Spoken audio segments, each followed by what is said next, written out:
Bertuah itu begitu. Kalau orang bertuah, dia masukkan kakinya ke sungai, ikan itu datang ke dia. Tapi jangan gara-gara ini nanti menurunkan motivasi. Pas ditanya, gimana penjualan bulan ini? Kita nggak bertuah, Pak. Bukan itu. Tuah beliau adalah ibunya, mertuanya ada. Dulu saya kalau pulang dari Jakarta, pulang dari Bandung, pulang dari Papua, pulang cerita dulu ke almarhumah Mama. Aku disambut begini di sana, dikasih piring besar gambar burung Raja Wali, lalu kemudian makannya di sana makan sagu. Ternyata setelah tidak ada, dunia ini hampa ya, tak ada rasanya. Antum akan merasakan itu nanti setelah orang tua itu tidak ada. Jadi selagi dia masih ada, sayangilah. Berapa banyak keberhasilan kita karena orang tua. Pada kesempatan ini saya diberi judul Masalul Mu'minin Masalun Nahli. Perumpamaan orang beriman seperti nahl. Ada satu surat dalam Al-Quran namanya surat An-Nahl, lebah. Orang beriman itu seperti lebah. Tapi Nabi tidak jelaskan berikutnya panjang lebar. Kita disuruh berpikir, dikasih akal, tapi tetap berpedoman kepada wahyu. Kita ini seperti lebah, kata dia. Apa yang bisa kita ambil dari lebah? Yang pertama, lebah hanya memakan makanan yang baik. Sampai hari ini belum pernah kita baca berita lebah ditangkap karena nyabu.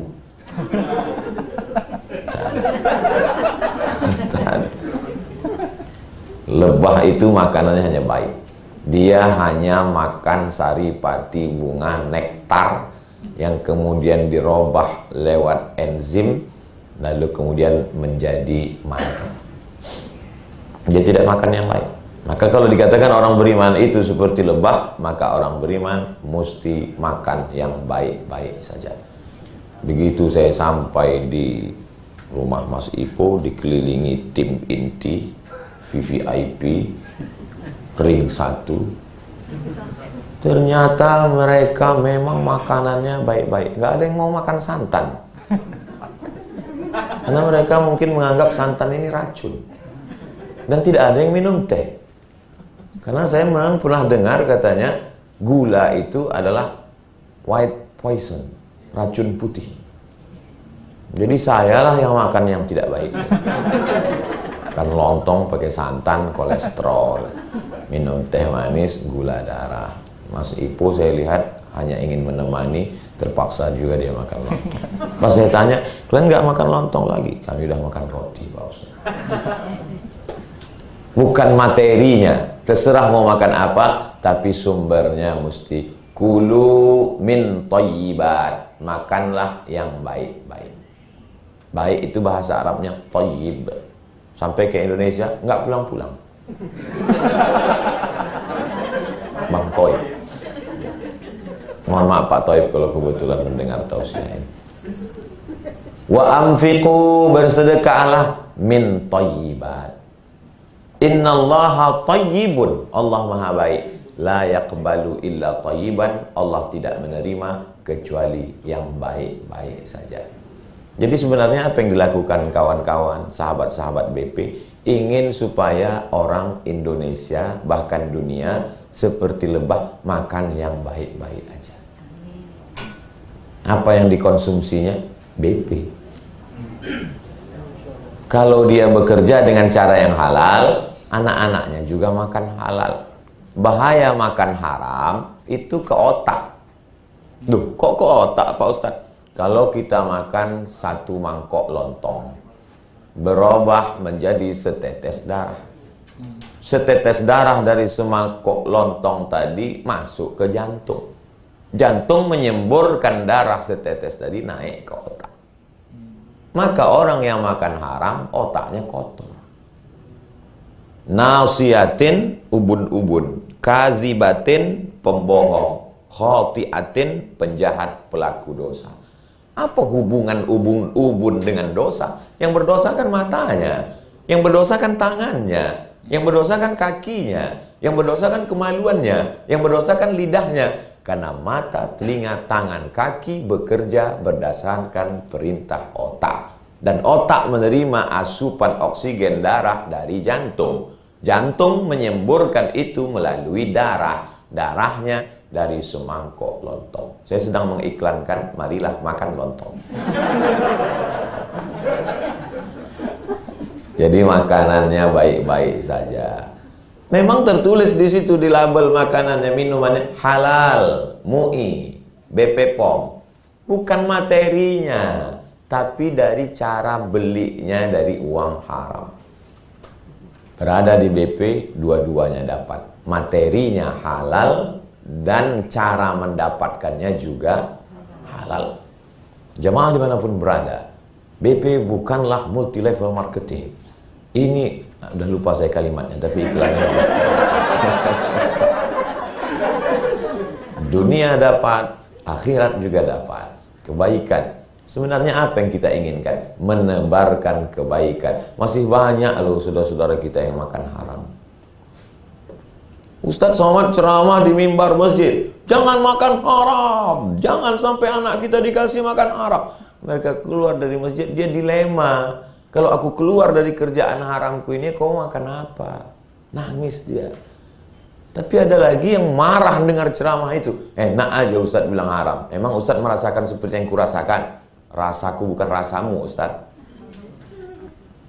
Tapi beda dengan BP. Mereka tidak berkoar-koar, tidak ceramah, tapi langsung memberikan solusi. Kalian yang masih terjebak dalam makan haram, anak istrimu makan haram, nih yang halal. Ayyuma lahmin, setiap daging di badan, nabata min haramin, kalau dia tumbuh dari yang haram, fannaru aulabi, tempatnya api neraka jahanam. Sepiring lontong. Kok lontong lagi Pak Ustadz?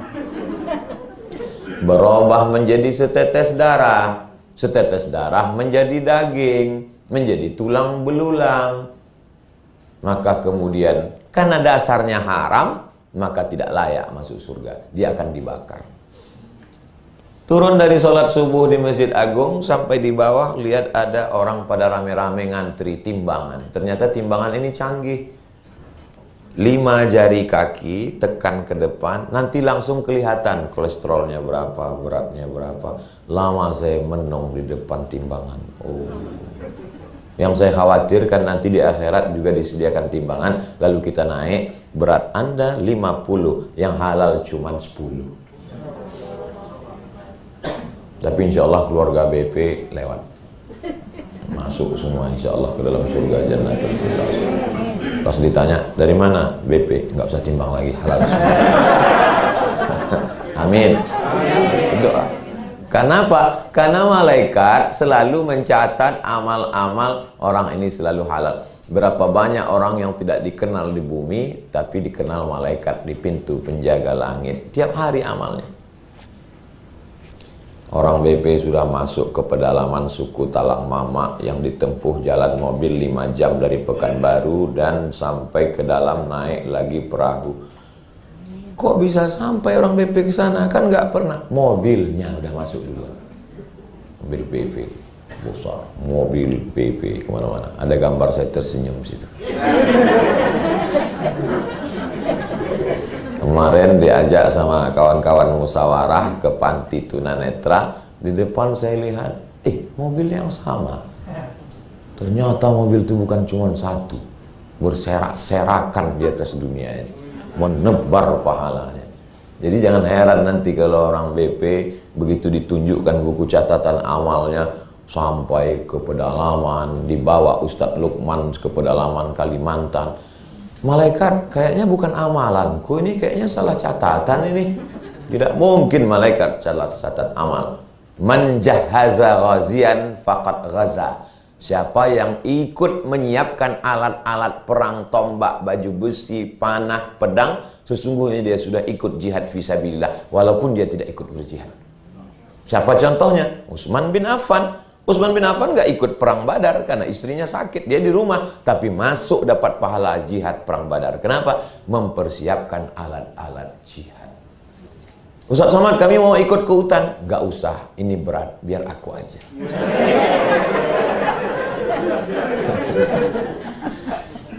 Jangan gengsi, cari yang halal.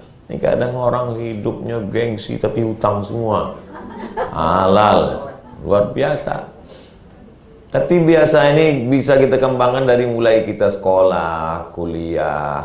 Ada di Mesir itu orang yang untuk menopang biaya kuliahnya buat tahu, buat tempe, enggak gengsi. Azam namanya. Ini sekarang ada bersama kita. Mudah-mudahan anak cucu kita mengambil inspirasi ini, insya Allah. Itu lebah, sifat lebah yang pertama. Sifat lebah yang kedua, dia tidak pernah mengeluarkan kecuali yang baik-baik saja. Lebah tidak pernah mengeluarkan yang kotor. Yang keluar dari lebah adalah yang baik, manis. Itulah dia madu, dan orang tidak akan kena diabetes gara-gara madu. Apa kata Ustaz Somad nggak kena diabetes? Itu kemarin keluarga kami masuk rumah sakit, diponis diabetes gara-gara sering minum madu. Ternyata bukan madunya yang salah. Madunya adalah sarang madu yang dimasak dengan gula merah. Ternyata madunya madu oplosan. Setelah dibawa ke laboratorium IPB, Institut Pertanian Bogor, enzim 0. Padahal lebah madu itu di enzimnya itu. Pas dicek 0. Orang kadang tertipu ketika minum jamu pakai madu 0,01%. Nggak sampai setitik itu madu. Kalau bahasa Jawanya setitik-setitik. Sedikit, tidak ada madunya sama sekali. Nah, ini dia hanya mengeluarkan. Lalu apa pelajaran dari lebah? Orang beriman yang keluar hanya yang baik saja. Kalau ngomong yang baik. Kalau mengeluarkan keputusan tanda tangannya yang baik. Kalau dia berbicara, kalau dia membuat sesuatu, kalau dia membuat produksi, kalau dia, semua yang keluar dari diri orang beriman yang baik-baik saja. Ketika tidak baik, berarti dia sudah keluar dari garis yang sudah ditetapkan Allah Subhanahu wa Ta'ala. Maka orang yang menyimpang, dia mesti dihukum. Maka dalam Islam ini tidak hanya reward, tidak hanya bonus, tapi juga ada punishment. Alladzina amanu wa amilus solihati, orang beriman dan beramal soleh, ulaika ashabul jannah, tempatnya di surga. Walladzina kafaru, orang yang kafir, ingkar, wa kadzabu bi ayatina, mendustakan ayat kami, ulaika ashabun nar. Maka kita jangan sampai keluar yang tidak baik. Ini kadang orang tidak tertarik masuk Islam karena ngomongnya tidak baik. Orang salah parkir depan rumahnya, langsung keluar kebun binatang. Bukan binatang yang keluar, sumpah serapah, caci maki. Sengaja dibuat penjaranya itu 2 lapis kerangkeng besinya, tapi tetap juga lapisan yang pertama. Waalaikumsalam, Umi. Sehat, Masya Allah.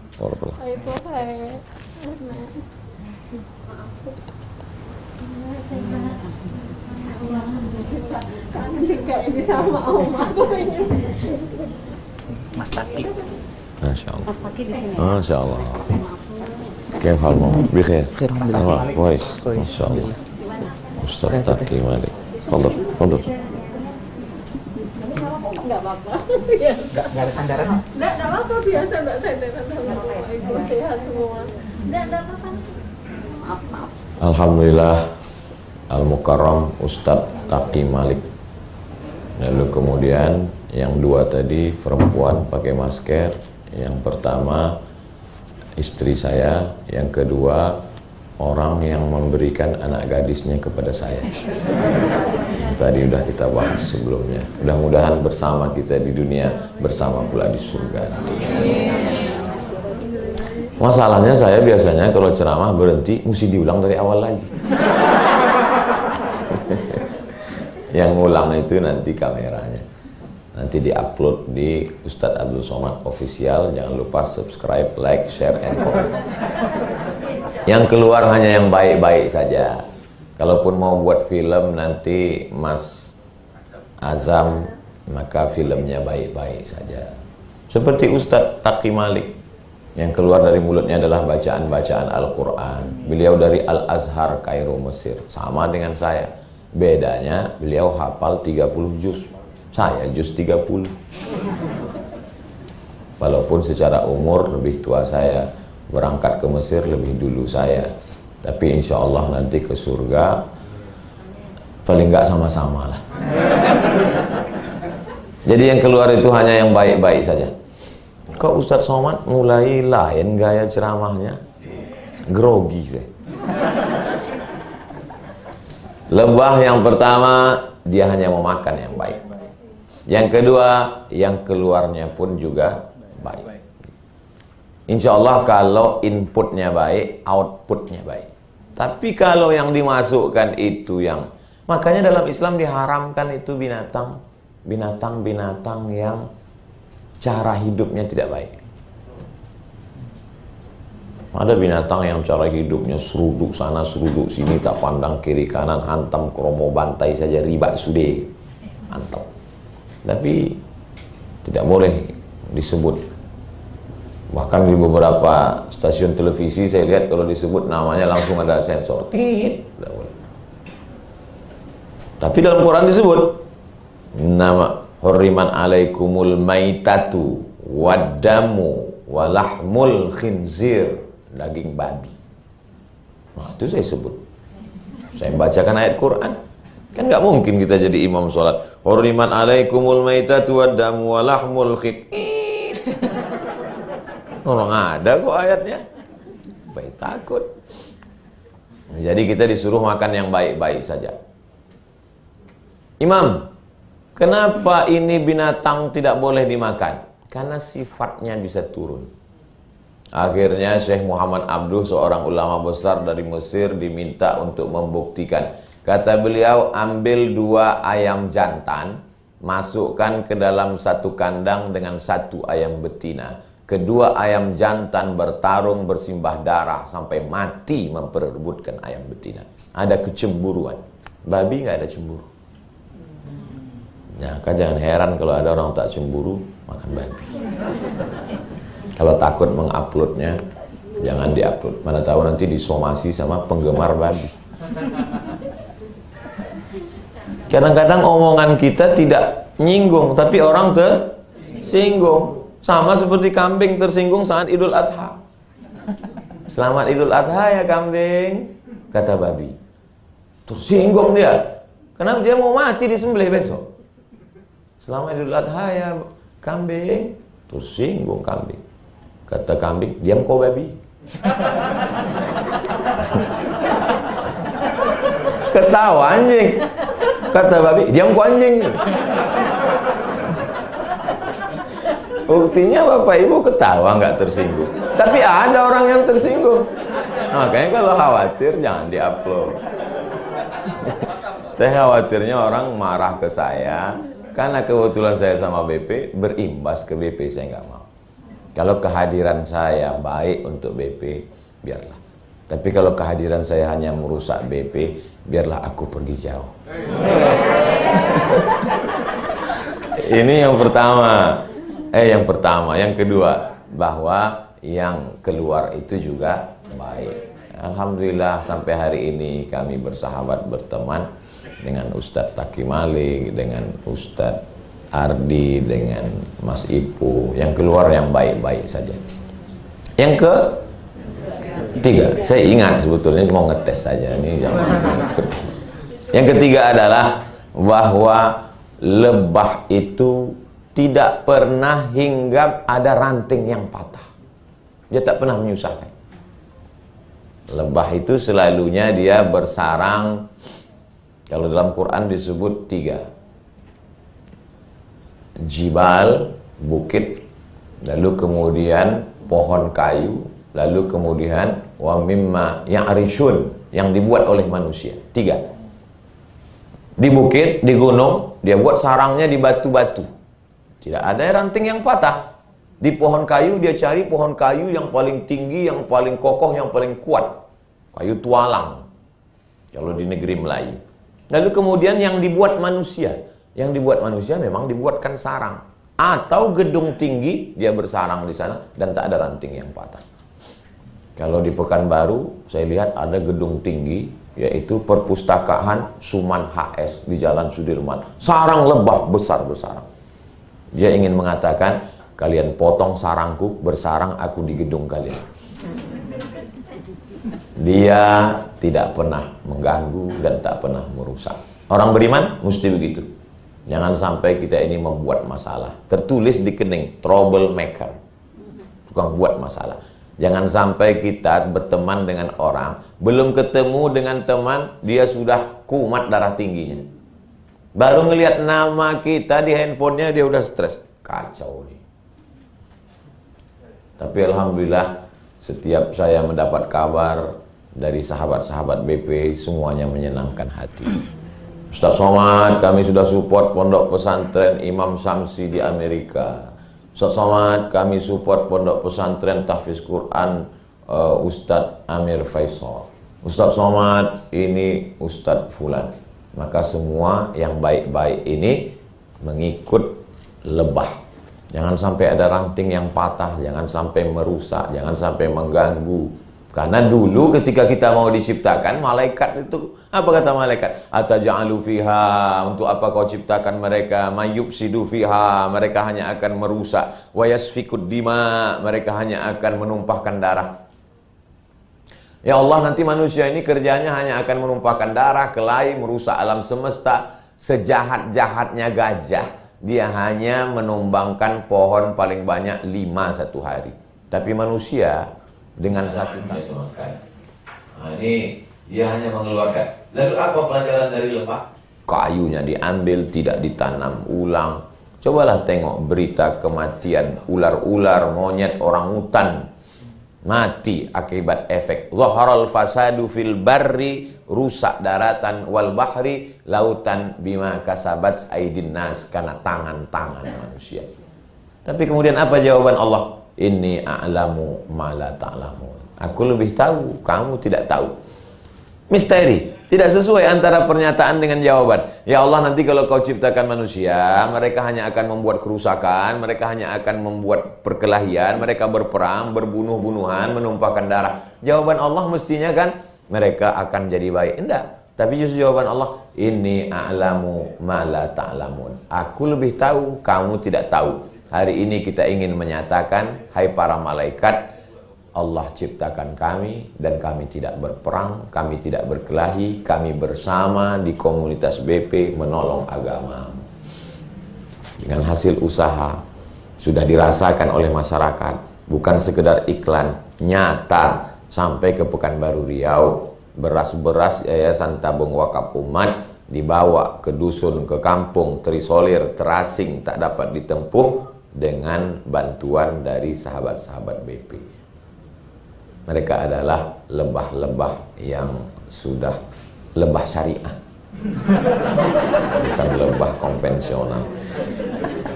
Yang dimakannya baik, yang keluar juga baik, dan dia tidak pernah merugikan orang. Tidak pernah. Belum ada lagi berita sampai saat ini saya mendengar BP merugikan orang, lalu belum. Mudah-mudahan terjaga, terpelihara. Hati kita terpelihara, persatuan kita terpelihara, pikiran kita terpelihara, dipelihara oleh Allah Subhanahu wa ta'ala. Berikutnya yang keempat. Bukan berarti dia pengecut. Lebah, kalau dia diganggu, kemanapun kau akan dicarinya. Saya pernah dapat gambar di grup WhatsApp, di gambar WhatsApp image dikirim orang, seorang laki-laki megang botol madu lebah, matanya bengkak karena habis disengat lebah. Ini bukti lebah madu asli, karena matanya bengkak matanya. Ustaz, emangnya pernah ikut panen lebah? Ya, masuk kami ke dalam hutan dari Pekanbaru, naik mobil 3 jam, berhenti mobil, jalan kaki ke dalam, menelusuri hutan gambut, pas lagi musim hujan. Begitu masuk ke dalam, dikasih sepatu bot sampai betis. Ternyata lumpurnya sampai pinggang. 2 jam. Ustadz ada disengat? Enggak. Kenapa? Saya pakai baju astronot. Tertutup dari mata semua sampai ke bawah. Baru naik pemanjat ke atas. Semua kawan-kawan yang tidak pakai jaket, tidak pakai baju astronot, lari pontang-panting. Lebah kalau dia mengamuk, masuk kita ke dalam kolam sungai, dia tunggu. Begitu kita bernapas, dia serang. Tidak ada ampun. Begitulah lebah. Jadi orang beriman seperti lebah, dia tidak mengganggu. Tapi kalau diganggu, habis. Dan lebah tahu resikonya itu kalau dia sampai membunuh orang. Lebah itu ada di ujung ekornya itu tajam seperti kalajengking, dan kalau itu disengatkannya ke dalam kulit manusia, tertanam di dalam, saat dia tarik lepas dan dia mati. Semua lebah yang menyengat, dia tahu bahwa resikonya mati. Tapi lebah berprinsip lebih baik putih tulang daripada putih mata. Lebah nggak pernah ngomong gitu, saya aja nanti. Jangan sangka lebah itu kalau dia udah nyengat, habis itu dia enjoy. Lebah tidak menikmati penderitaan orang. Jangan sangka kalau lebah udah nyengat, habis itu dia ketawa. Nah, mati kok kan? Enggak, lebah habis itu dia juga akan mati. Kenapa? Karena sengatannya itu akan melekat, dan saat dia tarik lepas, dan itulah dia berakhir. Dalam Islam apa namanya? Mati syahid. Jadi lebah mati syahid juga Pak Ustadz? Enggak, karena dia bukan manusia. Lebah, ayam, kambing, itik, semua binatang di padang mahsyar, apa kata Allah? Kunu turaban. Hai lebah-lebah, berubahlah kalian semuanya menjadi tanah. Maka semua binatang menjadi tanah. Saat itu apa kata orang kafir? Wa yaqulul kafiru ya laitani kuntu turaba. Andai aku jadi tanah. Maksudnya, andai dulu aku di dunia jadi lebah, maka di akhirat menjadi tanah. Tapi sudah terkandung jadi manusia, maka dia akan tetap diminta pertanggungjawaban di hadapan Allah Subhanahu wa ta'ala. Jadi jangan pernah ganggu orang beriman. Jangan pernah ganggu BP. Nanti kalau dia mengamuk, disengatnya. Dia mau juga menyengat. Nah, tapi alhamdulillah belum ada lagi yang disengatnya karena dia memang belum diganggu. Mudah-mudahan tidak ada yang mengganggu sampai hari kiamat. Kalau kita lihat hidup ini ada pilihannya. Mau diam diinjak orang atau melawan. Mau jadi pohon yang tinggi, anginnya kencang. Mau jadi rumput di tengah laman, diinjak orang. Semua ada resiko. Life is take risk. Hidup adalah berani mengambil resiko. Kalau mau BP ini besar, jadi pohon yang tinggi, siap-siap anginnya kencang. Tapi kalau mau slow-slow aja, ya jadi rumput padang golf. Kalau mau jadi rumput yang tidak kering, tidak mati, rumput plastik. Ada resikonya masing-masing. Jadi banyak orang hidupnya ini dia tidak balance, tidak seimbang. Mau jadi pohon, tapi tidak mau anginnya. Ingin hidup nyaman, tapi tidak mau diinjak. Lalu mau jadi apa? Hidup ini semuanya ada resiko. Hidup ini semuanya ada price, ada harga yang mesti dibayar. Ada pengorbanan, ada kesetiaan, ada rasa takut, ada rasa cemas, ada kesuksesan, ada keberhasilan. Lebah, dia tidak pernah mengganggu. Tapi kalau dia diganggu, apa Ustaz Somad ceramah katanya kalau diganggu dia akan balas. Buktinya Ustaz Somad diganggu, diejek oleh haters, buzzer. Ustaz nggak melawan karena aku bukan lebah. Saya nggak punya alat untuk membalas. Jadi gimana? Idza nataqas safihu fa khairum min ijabatihi sukutu. Kalau orang dungu berbicara, maka jawabannya adalah diam. Lihatlah ketika Maryam habis melahirkan Isa alaihissalam, maka datanglah orang-orang Yahudi mengejek. Makana abuki mra'a sau'in wa makanat ummuki baghiya. Makana, bapakmu bukan orang jahat.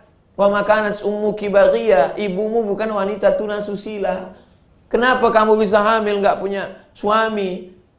Apakah Maryam membalas waktu itu? Tidak, Maryam diam. Ternyata orang yang ngejek kalau didiamin makin marah. Begitulah rasa mereka yang tidak saya balas ejekannya. Karena dia ingin supaya saya balas. Dan saya perhatikan beberapa FB yang ngejek saya perhatikan. Kalau dia posting yang lain, like-nya paling 10, 25. Begitu dia ngejek saya, 100.000. Oh, jadi Ustadz ngeliat juga sekali-sekali. Diam. Maryam hanya diam. Karena diam adalah senjata yang luar biasa. Lalu kemudian dia tunjuk. Fa'asyarat ilaih. Dia tunjuk anaknya. Makin marah mereka. Orang Yahudi itu makin marah. Kenapa? Kaifa nukallimu man kana fil mahdi sabiyya. Bagaimana kami mau bicara dengan anak bayi? Jadi, kalau diserang orang, diam, balaslah dengan prestasi. Itu akan membuat mereka semakin marah. BP kalau diserang, dia diam. Tapi dia tunjukkan prestasi. Berapa sekolah tahfiz Quran, berapa anak yatim dan duafa. Itu membuat orang semakin marah. Sampai hari ini belum ada yang marah. Mana tahu ada yang marah. Jangan ladeni, hanya menghabiskan energi. Kamu tidak selevel dengan kami. Level kami adalah insya Allah berbuat baik menuju surga Allah Subhanahu wa ta'ala. Kalau kita ladeni itu, apa beda kita dengan mereka? Maka kalau mau dilawan, lawan dengan prestasi, lawan dengan bangun masjid, lawan dengan bangun pesantren di Amerika, lawan dengan sekolah tahfiz Quran. Itu lebih menyakitkan serangannya daripada hanya sekedar dilawan dengan kata-kata, dengan medsos, karena memang itulah yang diinginkan. Selanjutnya yang kepala lebah itu besarnya sebesar pentol korek api, lebih kurang. Di dalam pentol korek api itu ada sebesar pangkal jarum jahit, itulah otaknya. Di dalamnya ada 800.000 sel kecerdasan yang luar biasa. Orang beriman smart, cerdas. Sekarang banyak orang handphonenya yang cerdas, smartphone. Yang punya handphonenya, ya tahu sendiri. Handphonenya azan 5 kali, orangnya nggak sholat. Handphonenya pengajian, orangnya tidur. Maka orang beriman punya kecerdasan. Setelah lebah mencari mana posisi letak makanannya, dia mulai berpikir gimana cara jalan pulang. Allah Subhanahu wa ta'ala sudah memberikan arah.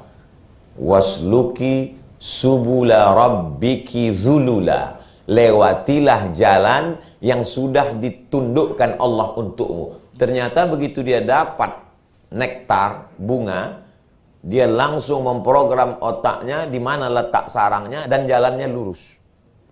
Dia tidak belok-belok. Makanya nggak pernah ada lebah pakai Google Maps. Nggak ada lebah nyasar. Saya terus terang membahasnya yang nomor 5 ini agak malu sedikit karena waktu mau ke sini tadi sempat nyasar. Bukan nyasar, nggak dikasih mil masuk sama security. Kata dia kalau tamu masuk pintu sana Pak. Pas ditanya sama Google Map, disuruhnya mutar ke situ lagi. Karena Google nggak tahu, nggak kenal dia dengan security. Enggak, Ana tidak menyindir Mas Ibu. Saya termasuk ustadz yang tidak pandai sindir menyindir. Karena pernah beberapa kali saya disuruh panitia masjid nyindir, ada orang sedekah, duitnya diminta lagi, saya sindir. Selesai pengajian, ternyata dia nggak datang. Yang disindir itu nggak datang. Jadi saya tidak pandai sindir menyindir. Saya sedang memberikan contoh bahwa ternyata lebah jauh lebih canggih daripada alat aplikasi yang ada sekarang. Jadi kita sejauh manapun kita terbang, jangan sampai lupa jalan pulang. Tetap pulang. Silakan terbang sejauh mata memandang, tapi di hari petang kau tetap akan pulang karena engkau tahu di mana letak sarang. Boleh untuk update status. Nah, ini penting. Karena banyak sekarang orang lupa daratan. Apa maksud lupa daratan? Berlayar naik perahu di tengah lautan, lupa jalan pulang. Terlalu tinggi ke atas menggantung cita-cita setinggi bintang di langit, lupa kakinya nginjak ke bawah. Setinggi apapun saudaraku berhasilnya engkau, kau mesti menginjak ke bawah. Karena kalau kau ke atas tidak nginjak, berarti kau hantu. Hantu itu kan nggak ada kakinya nginjak ke bawah. Saya belum pernah ngeliat hantu, tapi di film-film hantu seperti itu. Nah, oleh sebab itu ini pelajaran penting dari lebah. Dia selalu berterbangan jauh tempat-tempatnya mencari bunga, dan tidak ada pernah lebah salah pilih. Tiba-tiba misalnya dia pilih ini rupanya bunganya enggak, dia tetap dapat setelah dapat ada targetnya apa. Ini banyak orang sekarang sibuk tak ada targetnya hanya duniawi saja. Silakan punya rumah tapi bangun juga rumah Quran, silakan punya mobil tapi pikirkan juga mobil wakaf, silakan punya pesawat tapi pikirkan juga pesawat untuk dai-dai ke suku pedalaman terasing, pulau terluar yang tak dapat ditembus oleh pesawat yang komersil. Maka ini semua kita pikir. Jadi kalau ada orang mengatakan jangan sibuk mencari harta karena harta tidak akan dibawa mati, kata siapa? Jangan sibuk cari uang untuk beli mobil nggak bisa dibawa mati. Mobil ente nggak bisa dibawa mati, mobil BP bisa. Dibawa mati. Ini lihat tepuk tangannya nampaknya lebih banyak lagi nih mobil BP.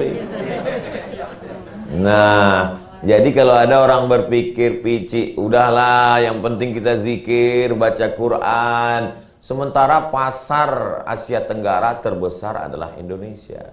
Tanah paling subur, Gemah Ripah, Lojnawi, Tongkat dan Batu jadi tanaman. Untayan Zamrud, Katulistiwa, apa saja ditanam. Tanah kita kalau tidak digarap orang lain. Maka ini kesempatan. Silakan terbang sejauh mata memandang seperti lebah, tapi setelah dapat target kembali pulang ke rumah. Insya Allah pulang. Sudah jauh. Di mana tempat yang paling jauh? Ada orang BP ada dasar dari tempat yang paling jauh. Di mana itu? Ujung Pandang. Ujung Pandang lah tempat yang paling jauh. Makassar, Sulawesi Selatan, Agakareba, Baji-Baji. Nah, saudara yang dimuliakan Allah Subhanahu wa taala. Yang keenam, apa pelajaran yang bisa kita ambil dari lebah? Lebah punya struktur organisasi yang jelas. Yang paling tinggi ratu. Lebah jantan, lebah pekerja. Mereka punya komando yang luar biasa. Ada seorang ahli tafsir, Jauhari, Tontowi Jauhari, tafsir Al-Jauhar.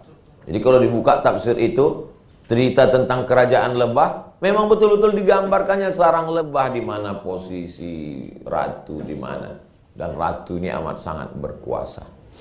Ada satu mobil dikerubungi lebah 2 hari 2 malam. Lebah nggak mau terbang, sampai yang punya heran. Setelah ditanya ke pakar lebah, rupanya ada ratu lebah terjebak di dalam. Akhirnya setelah dibuka, pakai baju astronot, dibuka, dilepaskan, lebahnya pergi sendiri. Kesetiaan. Jangan dibiarkan ratu mati tenggelam. Bos, pimpinan terdepan. Makanya bunyi ayatnya itu ayat wa auhayna ilan nahli.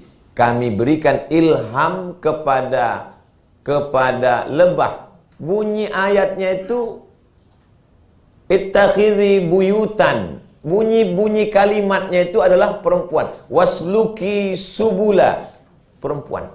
Jadi dalam bahasa Arab itu ada untuk muzakkar laki-laki, ada untuk perempuan. Kalau perempuan sudah akan masuk udkhuli. Kalau laki-laki udkhul. Beda sama bahasa Indonesia. Bahasa Indonesia itu mau laki-laki mau perempuan masuk. Cuman kalau perempuan mungkin agak panjang. Masuk. Silakan masuk. Tapi kalau bahasa Arab di ujung ada ya-nya. Makanya penggunaan ayat untuk madu, untuk lebah digunakan kata muannas, perempuan. Kenapa? Karena memang ternyata yang memerintah untuk lebah itu adalah lebah betina, yaitu ratu. Ratu mengatur. Ada yang tugasnya hanya kerja aja, dia tidak pikir yang lain. Ini masalahnya kita ini. Ada orang kerjanya sedikit, ngomongnya banyak. Ada orang ngomongnya banyak, kerjanya sedikit. Ngomong banyak, kerja sedikit. Film India. Kerja Banyak, ngomong sedikit. Jepang. Lain yang diomongkan, lain yang dikerjakan. Tahu sendirilah itu. Nah, jadi kita ini insya Allah mengikut lebah. Jadi ada yang memang dia ngatur, dia tidak pergi kemana-mana. Dan lebah pekerja ini nggak marah. Apa itu ratu cuman ngatur kita aja? Itu memang kerja dia. Maka biarkan dia menjadi manajer mengatur. Main bola juga begitu. Ada yang nggak kemana-mana, dia cuma jaga tiang gawang aja. Tapi striker penyerang kan nggak pernah komplain. Tiba-tiba komplain, kiper, kau lah kesini. Masa di situ aja? Enggak. Mereka udah jelas bagi-bagi tugasnya. Kamu jaga gawang, kamu ratu di sarang mengatur semuanya. Masalah mencari nektar, nah ini urusan kami. Mereka bekerja, habis itu pulang. Dan nanti setelah dapat itu nektar, disimpan, dimasukkan ke dalam tabung. Pekerja ini membuat sarang. Sarangnya itu pun susah saya menggambarkan gimana bentuk sarangnya, tapi insya Allah nampak dari balik jendela. Begitulah bentuk sarang. Itu sarang lebah. Segi 6. Nanti begitu sudah diisi, lalu ditutup pakai lilin. Lilinnya mereka. Jadi steril. Setelah tutup kunci, tidak ada yang bisa membukanya. Nah, itu jadi kalau ada yang udah tertutup, itu udah penuh itu lebah. Adapun yang masih terbuka itu boleh. Ustadz tahu dari mana? Waktu kami panen. Jadi waktu panen dipotong itu dari atas pohon, turun ke bawah dijelaskan. Ini Ustadz yang bolong, ini belum ada lebah. Belum ada madunya. Adapun yang sudah ditutup dikunci pakai lilin, setelah penuh ditutupnya. Ada satu. Dan untuk menghasilkan satu tabung itu perlu berhari-hari, dan dia jihadnya luar biasa. Jadi kalau ada madu pekerja ini malas-malasan, gimana lah mengatasinya Pak Ustadz? Dimotivasi sudah, diceramahkan sudah. Cari satu lebah, asengatkan gitu. Biar bangkit. Tak mempan juga dikasih motivasi. Jangan diamalkan. Saya takut nanti mati pula dia saya. Begitulah Allah Subhanahu wa taala menunjukkan bagaimana sistem bekerja yang baik, manajerial, ada manajer, ada manajemen. Al-haqqu bila nizam yaghlibuhul batil bin nizam. Kebenaran yang tidak dimanage, diatur dengan sistem yang baik akan dikalahkan oleh kebatilan tapi dengan manajemen yang baik. Tapi sekarang orang kalau berkata, kenapa dia bisa menang? Padahal minum khamar, padahal berjudi. Kenapa Allah tidak menolong? Kita tidak punya manajerial yang baik. Tidak jelas entah mana ratunya, entah mana pejantannya, entah mana lebah pekerjanya, semuanya campur aduk. Yang enak campur aduk itu gaduh-gaduh. Kalau pekerjaan mesti bagi-bagi tugas, maka muncullah istilah the right man on the right job, the right man on the right place. Orang yang tepat di tempat yang tepat. Ada orang yang dia tidak bisa ketemu dengan orang banyak. Setiap ketemu dengan orang banyak menggigil. Ngomong sama orang nggak bisa. Orang seperti ini letakkan di belakang komputer. Tapi bukan main game online. Ngitung. Tapi ada orang dia nggak bisa ngomong depan komputer. Dia mesti ngomong. Tempatkan dia di bagian. Ini mesti. Saya termasuk orang yang tak bisa di belakang komputer. Lulus CPNS, calon pegawai negeri sipil. Mesti ngantor selama setahun. Setelah ngantor setahun, tertib, nggak boleh absen, baru bisa jadi PNS. Selama setahun itu hampir stres saya di depan komputer. Nggak ketemu sama orang. Masuk jam 8, pulang jam 4. Saya termasuk yang bisa ketemu dengan orang banyak. Tapi Ustaz Somad lain ya. Kalau pas ceramah itu sepertinya ngajar ngomong. Tapi kalau pas berdua kok nggak ngomong? Saya bisa ngomong kalau orangnya banyak. Kalau berdua saya malah diam. Banyak jamaah yang ngomong gitu. Ustaz kok diam aja ya? Aku sudah ngomong di mimbar, ngomong di khutbah, ngomong di ceramah, mau kau ajak juga lagi ngomong. Kapan aku diam? Mimpi pun ngomong juga. Jadi ada masanya ngomong, ada masanya kerja, ada masanya berpikir, ada masanya diam. Nah, ini semua adalah kita belajar dari lebah, bagi-bagi tugas dan tidak perlu hasad dengki di situ. Siapa yang paling mulia? Dalam Islam diajarkan yang paling mulia, yang paling takut kepada Allah, yang paling ikhlas beramal untuk Allah Subhanahu wa taala. Yang ke tadi saya mulai jam 9, sekarang pas jam 10, 60 menit 600 ml. Yang ketujuh, yang terakhir. Kenapa 7 Pak Ustadz? Langit 7, bumi 7, tawab 7. Ah, itu Ustadz mau ngeles aja. Terserah, yang penting mudah nanti ngasih 7 pelajaran dari lebah. Judulnya insya Allah akan keluar di ujian akhir semester. Puas.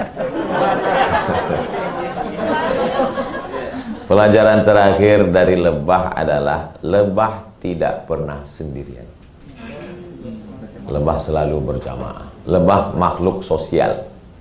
Ajaran Islam, Nabi Muhammad tidak sendirian. Ada Abu Bakar, ada Umar, ada Utsman, ada Ali, ada Talha, ada Zubair, ada Aisyah, ada Ruqayyah, ada Ummu Kulsum, ada Fatimah. Saya segan nyebut Fatimah, nama istri saya.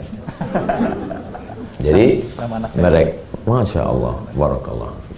Jadi makhluk bersosial. Sekarang manusia ini menjadi makhluk individual. Kalau zaman dulu anak-anak kita ditanya, temanmu siapa aja? Abdullah. Yang satu lagi Daud. Yang satu lagi Muhammad. Anak sekarang ditanya, temanmu siapa? Facebook, Twitter, BBM, WhatsApp, Instagram, Telegram, kilogram, miligram. Tak ada temannya. Zaman dulu kita silaturahim, ketemu, liqaul ahibba rohah. Ketemu dengan teman-teman itu buat kita plong. Ngobrol tadi panjang lebar dengan Mas Ipo, dengan Mas Azam, dengan kawan-kawan. Itu rasa plong, cerita kami entah kemana-mana. Lebih lama pula kami cerita di situ daripada di sini lagi. Ketemu, tadi malam ketemu dengan Habib Nabil Al-Gadri, sudah lama nggak ketemu. Habib Alwi nggak diundang. Habib ngelihat ada jadwal Ustadz Somad ceramah di tempat Ustadz Qurtubi, langsung dia datang. Langsung ketemu. Kok Habib lambat? Kalau cepat kan tadi kita bisa berdua. Kami tawaf dulu Pak Ustadz, nyasar-nyasar. Demi persahabatan, begitu. Jadi setiap kemanapun saya pergi, selalu saya ketemu, cari kiai, habib, alim ulama, yang masih hidup maupun meninggal dunia. Yang sudah meninggal tetap saya datangi. Ke Kalimantan, ke kampung Ustadz Taki Malik, saya datang ke Barabai dengan Guru Bakhid. Saya ziarah ke makam Syekh Muhammad Arsyad Al-Banjari.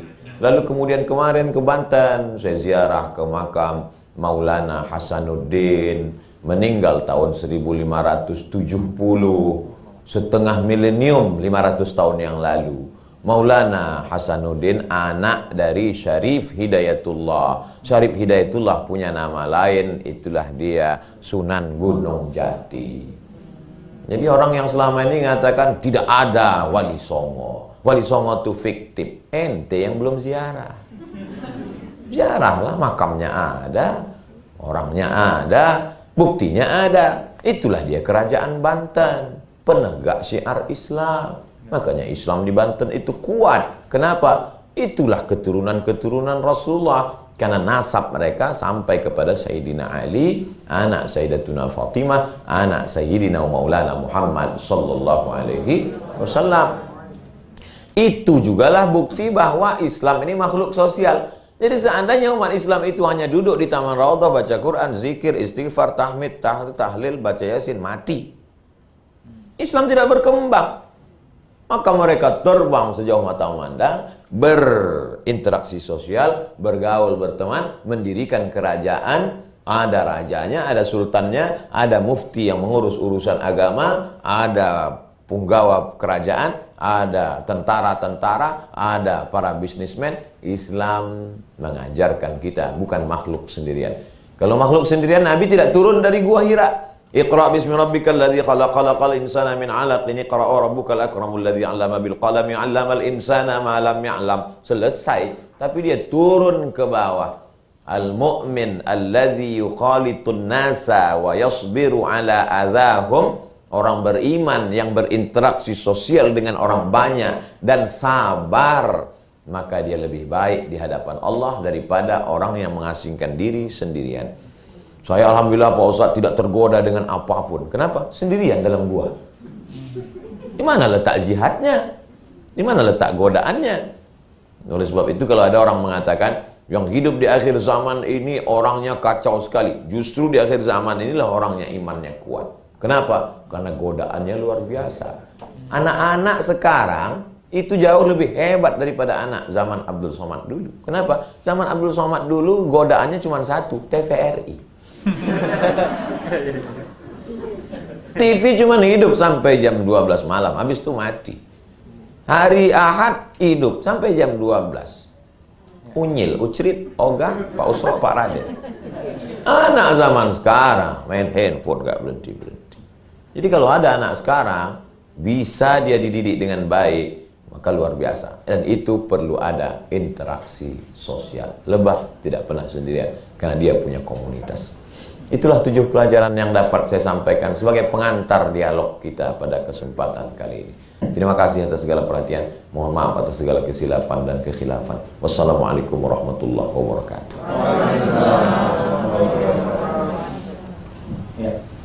Takbir. Allah. Segini doang. Takbir. Ya, alhamdulillah ya.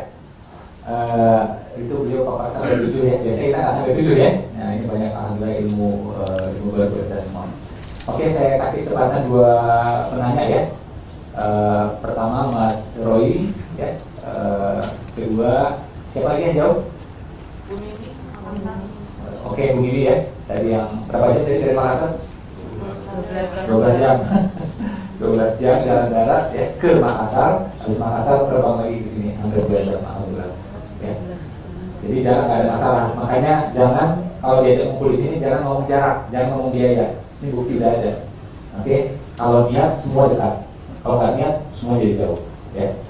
Oke. Izin Ustaz saya pengen sampaikan mereka-mereka ini Ustaz.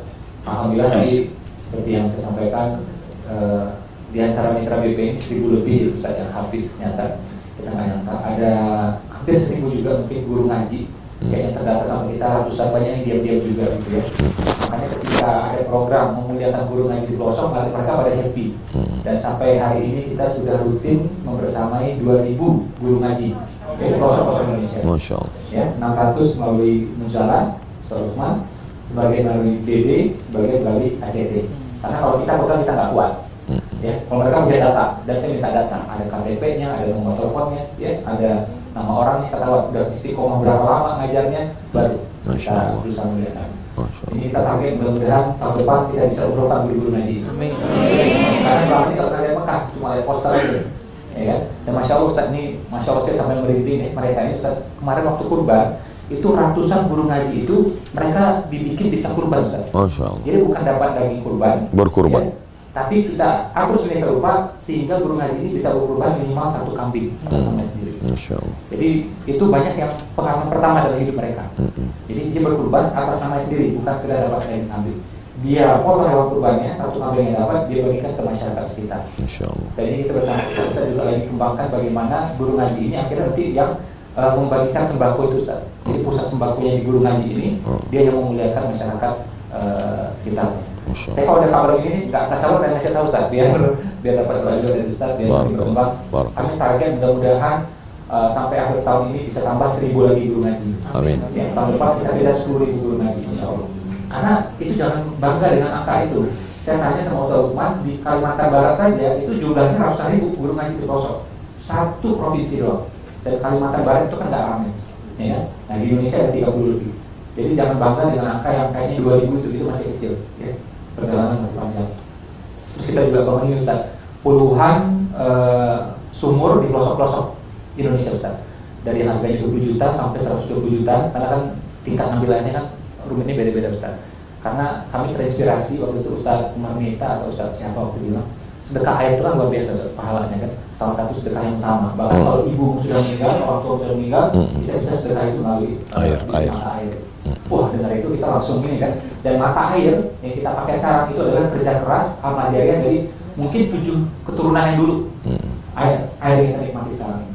Ya, kayak di Jakarta orang-orang Betawi zaman dulu. Nah, air ini kita nikmati. Nah, sekarang kita lagi bangun ini untuk pelosok-pelosok Indonesia juga, insya Allah. Ya. Oke, kita izin ya Ustaz ya. Tadi harus bidik Masya Allah. Masya Allah, amin. Oke, Mas Roy, siap mau bertanya, silakan. Langsung aja kencang suaranya. Ini dari Jawa Tengah.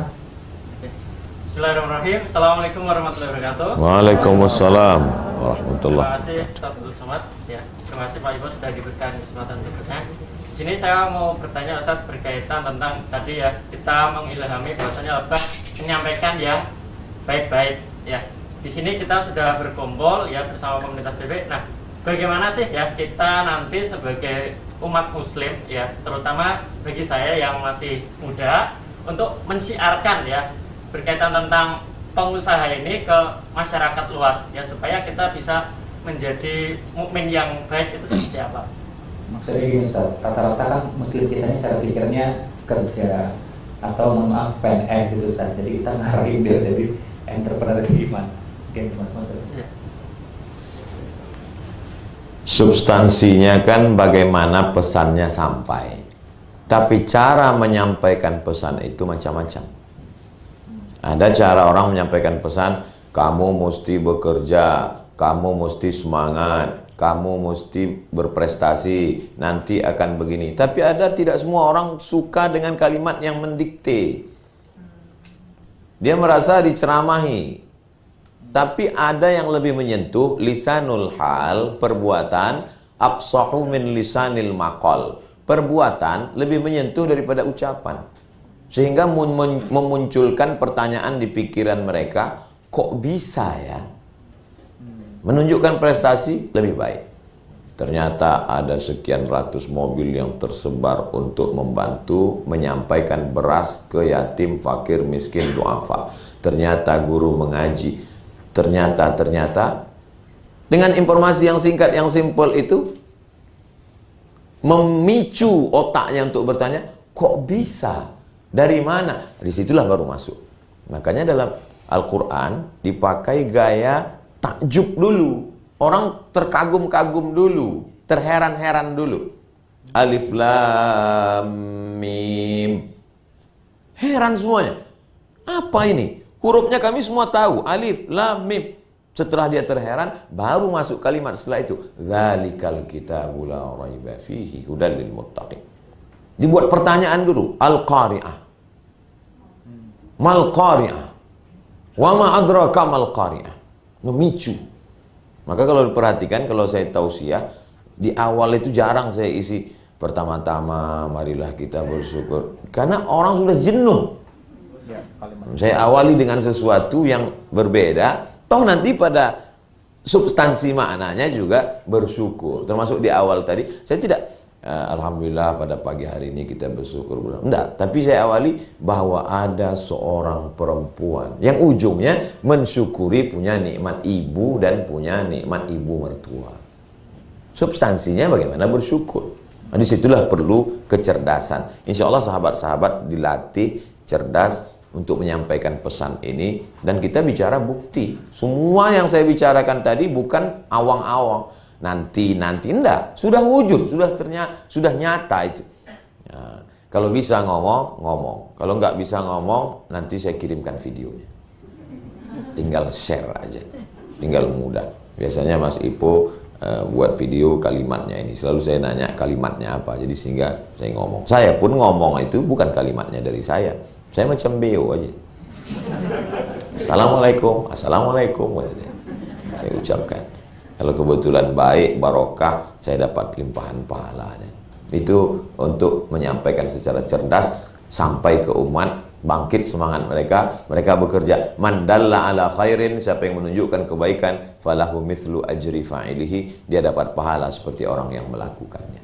Man sanna fil islami sunnatan hasanatan, siapa yang membuat suatu tradisi yang baik, falahu ajruha, dia dapat pahalanya. Wa ajru man amila biha min ba'di, setelah dia meninggal dunia, setelah generasi ini punah, dilanjutkan generasi berikutnya, mereka lanjutkan santunan untuk guru ngaji ini, mereka lanjutkan santunan bawa beras ke pedalaman ini, kita tetap mendapatkan royalti pahala.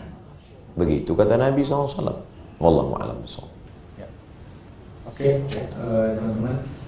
Terus mereka ini Ustaz ya, saya lupa sampaikan. Jadi target kita nomor 1, begitu mereka gabung di BP, lepas riba Ustaz. Ya. Jadi ini hampir semuanya lepas riba. Masya Allah. Jadi kalau ada kriteria belum, itu lagi proses. Bahkan KPR syariah pun mereka nggak tertarik Ustaz. Nggak mau. Beli SIM syariah pun nggak tertarik. Masya Beli Allah. cash aja udah. Masya Mungkin Allah. sabar 6 bulan miliki cash. Ya. Nah ini cara pikir mereka ribuannya kayak gini semua Ustaz. Jadi saking apa ya, mereka ini hati-hatinya Ustaz. Masya Oh Allah. ya. Bu Mimi ya, terus juga nanti Mas Ridwan ya, terakhir Mas Ridwan, biar singkat ini aja ya, langsung apa yang ditanyakan ya, mana tadi orangnya ya, langsung ditanyakan apa gitu ya, nanti saya juga ya Mas Ridwan ya, yang ditanyakan langsung apa gitu. Silakan suaranya kencang. Bismillahirrahmanirrahim. Assalamualaikum warahmatullahi wabarakatuh. Waalaikumsalam warahmatullahi. Saya dari Mamasa, Sulawesi Barat, Makassar. Saya sering mengajak beberapa teman-teman untuk bergabung. Tapi terkadang ketika saya mengajar, mereka mengatakan, oh ada bisnisnya. Jadi bagaimana saya mengajak mereka bahwa memang saya punya bisnis, ini bisnis, tapi di dalam ini ada syiar agama yang saya jalankan. Seperti itu Ustaz. Terus sedikit saya sampaikan, saya berada di Mamasa, Sulawesi Barat itu yang mayoritas Kristen. Dan di situ saya bergerak untuk membantu masjid, Ustaz juga. Beberapa masjid yang diberi insentif hanya 100.000 per bulan dan digajinya cepat 3 bulan. Alhamdulillah dari beberapa teman-teman mitra itu banyak membantu juga di situ dan sekarang sudah menuju masjid kelima Ustaz. Doakan semoga lebih banyak lagi mitra-mitra yang bisa membantu masjid. Insya Allah. Terima kasih banyak. Assalamualaikum. Waalaikumsalam warahmatullahi wabarakatuh. Jadi BP itu Ustaz ada tantangannya, kenapa tadi dulu tanya itu, kita ini nggak kelihatan Ustaz. Jadi kan kita nggak punya gedung, kita belum punya tower, ya kan. Sementara pengusahanya kayak gini-gini nih. Tapi mohon maaf kalau gini-gini, coba yang sudah naik helikopter coba ngacung tangannya, yang sudah naik helikopter. Nah ini Ustaz. Kita cari terus Ustaz. Ini mereka ini, dan termasuk beliau tadi bersananya juga udah naik helikopter, udah ya, udah naik helikopter juga alhamdulillah. Maksud beliau tuh bagaimana cara kita ngajak mereka jadi pengusaha, sementara bukti itu kadang-kadang belum kelihatan gitu. Ya. Semua yang kita ucapkan dimentahkan dengan satu kalimat, oh jualan. Ya kan? Jadi sudah dibentuk dalam kepala umat Islam itu mindset ibadah aja. Jangan bisnis. Siapa yang mengatakan begitu? Belanda. Jadi Belanda mengatakan tanahmu kami garap, kami tanami tembakau, kami tanami cengkeh, lautanmu kami garap, ikannya kami ambil, kamu zikir aja. Dan itu ditanamkan selama ratusan tahun, berabad-abad. Kita ini korban penjajahan luar biasa. Maka selalu saya sampaikan, at-tajirus saduqul amin, pedagang, jujur, amanah, ma'an nabiyyin, dia akan bersama para nabi, was-siddiqin, bersama siddiqin, was-syuhada, bersama orang mati syahid, was-salihin, bersama orang yang saleh. Al-mu'minul qawiyyu, seorang mukmin yang kuat ekonominya, khairun, lebih baik, wa ahabbu ilallah, lebih dicintai Allah, minal mu'minid dha'if, daripada mukmin yang lemah. Kada al-faqru, hampir saja orang fakir, ayakuna kufran, menjadi kafir, murtad gara-gara kefakiran, menjual akidahnya dengan mie instan, dengan baju bekas, hanya karena miskin. Amal yang mengalir sesudah kematian, sodaqatun jariyah, bangun masjid, sumbangan, infak, wakaf, sodaqah. Orang yang paling dekat dengan Nabi SAW, ana wa kafilul yatim, aku dan orang yang menyantuni anak yatim, kahataini fil jannah, seperti ini dekatnya dalam surga. Kenapa? Santunan untuk anak yatim. Siapa itu? Mapan ekonominya. Untuk booking tempat di surga, man bana masjidan, siapa yang bangun masjid, banallahu mithlahu baitan fil jannah, dibangunkan untuknya satu tempat di surga. Yang bisa booking tempat di surga siapa? Orang kaya, bangun masjid. Siapa yang merubah mindset umat ini? Ustadz. Tapi kami enggak Ustadz Somad. Untuk Sulawesi selesai dengan satu orang, Dr. Das'ad Latif. Dan Ustadz Das'ad sudah bagian dari BP. Jadi untuk ke Sulawesi, Mamasa, lalu kemudian Ujung Pandang, Makassar, cari orang yang sesuai. Siapa? Ustadz Das'ad. Ustadz Somad mungkin tidak diterima, terima dikit-dikit, bawa lagi video Ustadz Somad. Tinggal share grup-grup untuk merubah mindset masyarakat. Mudah-mudahan usaha kita ini. Tapi ada satu lagi, share, ustadz ceramah, tausiah, ibu, bapak, saudaraku tetap ngomong. Tapi ada satu lagi, minta kepada dia yang punya hati. Ya muqallibal qulub, engkau yang membolak-balikkan hati orang ini, bukakan pintu hatinya untuk menerima ini ya Allah. Doa silahul mukmin, doa senjatanya orang beriman.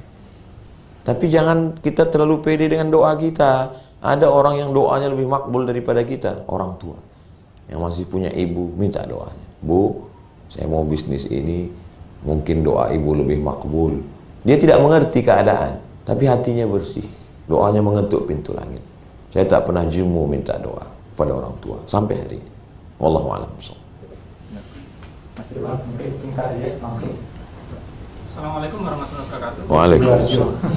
Saya Ridwan dari Tulungagung, Jawa Timur, Ustaz. Masya Allah. Mau bertanya, saya juga lama dengar Ustadz itu banyak bertahun-tahun berdakwah tentang Islam ya. Tentu juga banyak kendala, seperti kita juga lagi berdakwah di bisnis BP itu kan juga banyak kendala juga. Bagaimana supaya kita itu terus bersabar dalam kebaikan seperti Pak Ustadz yang terus menebar kebaikan dakwah. Nanti orang di akhirat masuk surga dapat jannatin tajri min tahtihal anhar, surga beserta taman-taman yang indah, wa masakina thayyibatan, rumah-rumah tempat tinggal yang cantik-cantik, wa fawakiha mimma tashtahun, walakum fiha ma tadda'i anfusukum, kamu dapat apa yang kamu inginkan, buah-buahan semua. Tapi ada satu yang lebih besar daripada itu semua, waridwanum minallahi akbar. Yang lebih besar dari surga adalah ridwan. Nah, inilah yang bertanya. Waridwanum minallah. Nah, ayatnya bilang waridwanun, ridwan minallah, dari Allah, akbar. Jadi target kita hidup ini satu, mencari ridha Allah. Jangan minta sama Allah dengan banyak ibadahmu meminta sesuatu. Rajin sholat duha, rajin berzikir, rajin baca Quran karena minta sesuatu. Karena kalau kau dapat sesuatu itu sudah selesai. Tapi carilah ridha Allah. Kalau Allah sudah ridha, semua yang kau inginkan akan Dia berikan. Jadi selalu target kita ridha Allah. Makanya orang-orang tasawuf itu ucapannya sebelum berzikir, ilahi anta maksudi wa ridhaka matlubi. Yang ku cari adalah ridhamu ya Allah. Ridha semata. Makanya ucapan kita habis sholat subuh, raditu billahi rabba. Aku ridha ya Allah. Orang kalau sudah masuk surga, dia akan ditanya Allah, madza turidun? Kamu mau apa lagi? Semua sudah ku kasih. Ada satu yang belum ya Allah. Apa itu? Ridhaka. Makanya kita diajarkan berdoa, Allahumma inna nas'aluka ridhaka. Jadi aktif di BP, mengumpulkan banyak materi, tujuannya bukan dunia, tapi ingin mencari ridha Allah. Mengirimkan beras sampai ke pedusunan, ke kampung, bangun masjid, sampai ke Amerika, pondok pesantren. Bukan itu targetnya. Target utama adalah ridha Allah. Karena kalau targetnya cuma bangun pondok, bangunnya siap, selesai. Tapi kalau targetnya adalah ridha Allah, tidak akan pernah berhenti. Terus fa idza faragta fansab. Selesai dari satu target ke target berikutnya. Bagaimana kita supaya istiqomah? Saya ditanya Mas Ridwan tentang istiqomah, saya malu karena saya sendiri nggak istiqomah. Jadi dengan berjamaah itulah jadi istiqomah. Dengan berjamaah lah istiqomah. Saya bukan ustadz ujuk-ujuk pulang langsung jadi ustadz. Saya pulang tidak disambut dengan karpet merah tola'al badru alaina. Saya pulang ceramah, hujan-hujan, datang panitianya ngetok kaca mobil, saya buka, dia nanya, ustadznya mana? Saya yang mau ceramah. Datang jam 11.30,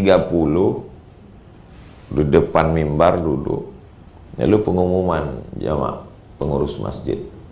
Waktu Jumat hari ini jam 12.10, karena khotib belum juga sampai, maka yang jadi khotib adalah pengurus masjid. Padahal saya dari jam 11.30 sudah di situ. Jadi bukan langsung disambut seperti sekarang, enggak. Nah, jadi proses-proses. Kita ini kadang tidak mau berproses. Lebah itu berproses. Dari anak lebah ke pompong, tapi tidak jadi kupu-kupu. Ini jadi lebah. Ini banyak kita tidak mau berproses. Coba lihat bunyi kalimatnya. Innama amruhu idza arada syai'an ayaqula lahu kun fayakun. Kana yakunu. Fa maka yakun itu bentuk kata kerja present and future. Ternyata kalau makan lontong ini lancar bahasa Inggris kita. Present and future. Itu bentuk katanya dalam bahasa Arab namanya fi'lun mudhari'. Fi'il yang menunjukkan sekarang dan akan datang, istimrariyah, berkelanjutan, kontinuitas. Jadi jangan pernah. Memang kalau kita sendiri kita down. Bersama saya ada tim. Nabi Musa alaihissalam aja yang bisa memukulkan tongkat memancar 12 mata air terbelah Laut Merah. Dia punya tim. Rabbi syrahli sadri wa yassirli amri wahlul 'uqdatan min lisani waj'alli waziran min ahli. Berikan aku tim Haruna akhi. Ada Harun. Dia nggak sendirian, dia nggak one man show. Yang one man show itu parfum. Jangan diupload, iklan gratis untuk dia. Jadi kita berjamaah. Nabi Isa kurang hebat apa lagi?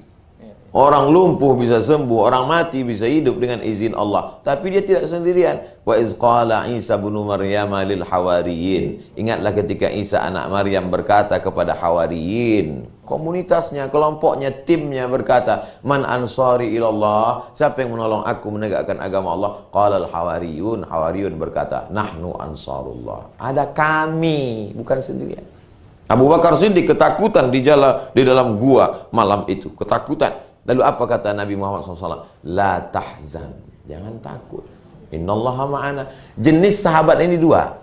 Pertama, menenangkan ketakutan kita. Yang kedua, menakut-nakuti kita.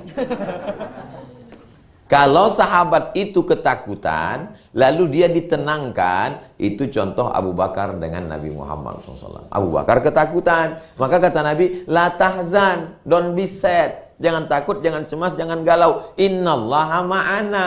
Allah bersama kita, kekitaannya dibangkitkan. Tapi kalau jenis temanmu seperti Bani Israel, di depan Laut Merah, di belakangnya ini tentara Fir'aun, maka orang Bani Israel bukannya menenangkan, nakut-nakuti. Innalah mudrakun, innalah mudrakun, innalah mudrakun. Nanti kita tertangkap, nanti kita tertangkap. Nabi Musa jawab, kalla, tidak. Inna ma'iyya rabbi sayahdin. Bersamaku ada Allah, bersamamu enggak.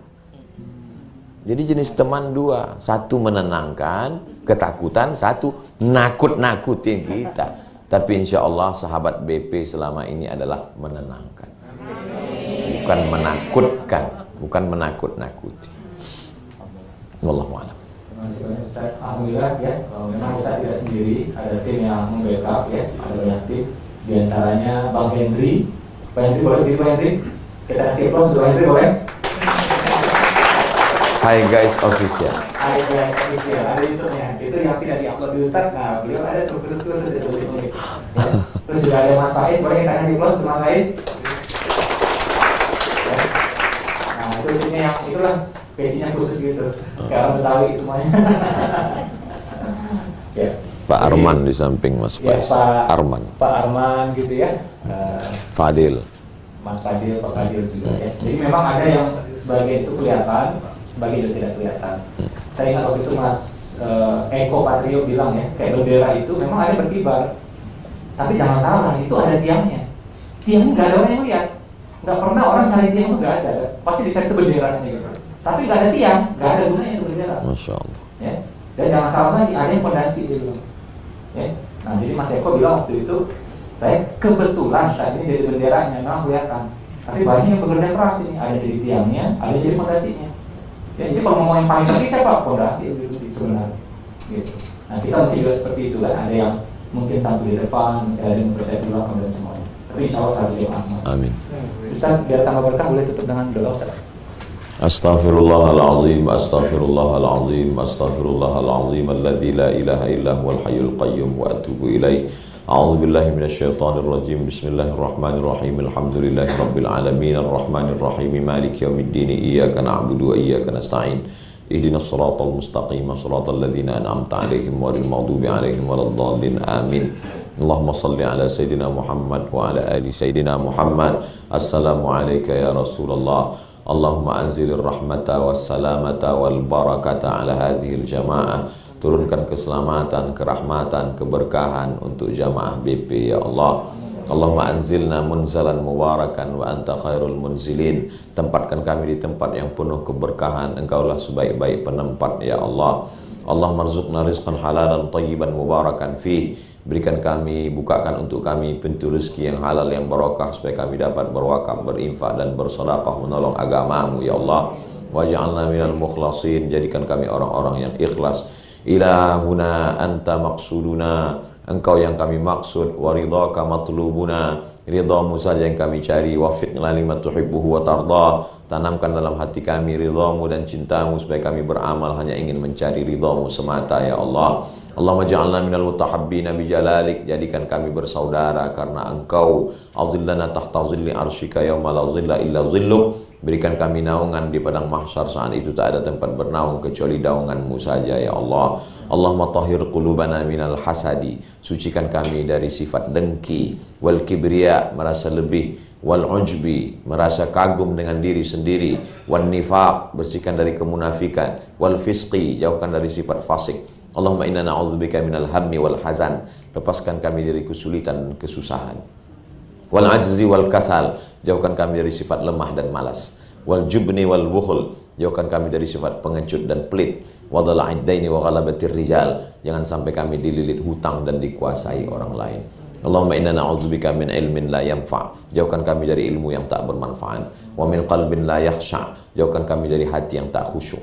Wa min nafsin la tashba', jauhkan kami dari nafsu yang tak pernah kenyang. Wa min du'ain la yusma', jauhkan kami dari doa yang tidak dikabulkan.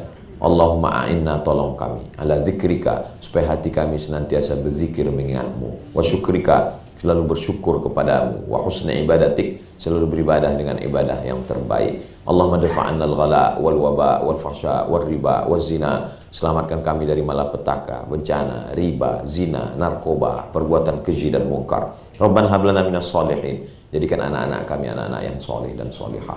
Rabbana hablana min ladunka dzurriyyatan thayyibah, berikan kami keturunan yang baik-baik. Rabbana hablana min azwajina wa dzurriyyatina qurrata a'yun, jadikan pasangan hidup kami, anak cucu keturunan kami, orang-orang yang sejuk di pandang mata dan menenangkan hati kami. Rabbana ighfir lana dzunubana, ampunkan dosa kami, wali abaina, ayah kami, wali ummahatina, ibu kami, wali azwajina, pasangan hidup kami, wali dzurriyyatina, keturunan kami, wali man hadarana, semua yang hadir di majelis ini, wali man syarakana, sahabat-sahabat yang ikut perjuangan kami, wali asatizatina, guru-guru kami, ustadz-ustadz kami. Rabbana atina fid dunya hasanah wa fil akhirati hasanah wa qina adzabannar. Wa sallallahu ala sayyidina Muhammad wa ala alihi wa sahbihi wasallam walhamdulillahi rabbil alamin. Taqabbalallahu minkum minna wa minkum taqabbal ya karim. Wassalamualaikum warahmatullahi wabarakatuh.